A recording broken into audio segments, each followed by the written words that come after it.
Kryeministri i Maqedonisë së Veriut Christian Miskovski deklaroi se Shkupi është në komunikim me Komisionin Evropian për të zgjidhur çështjen e hapur me Bullgarinë. Megjithatë, sipas tij, ende pritet një përgjigje nga pala bullgare për organizimin e një takimi mes përfaqësues dhe zyrtar të dy shteteve.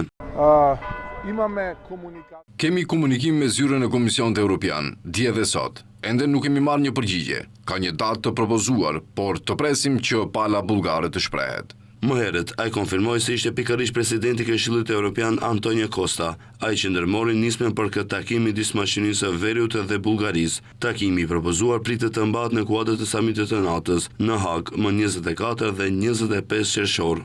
Nga Maqedonia e Veriut në këtë samit do të marrë pjesë presidentja Gordana Siljanovska-Davkova, e cila deklaroi se edhe pse protokolli kërkon që takimet të zhvillohen ndërmjet homologëve, ajo nuk ka asnjë hezitim të takohet me kryeministrin bullgar. Bisedova me zotrin Antonio Costan për një takim të mundshëm. Ishte ideja e tij. Nuk e di nëse do të jem në radhë, por nëse po, do të jem aty. Normalisht, takohemi me homologët, por nuk kam problem të bisedoj me kryeministin bullgar.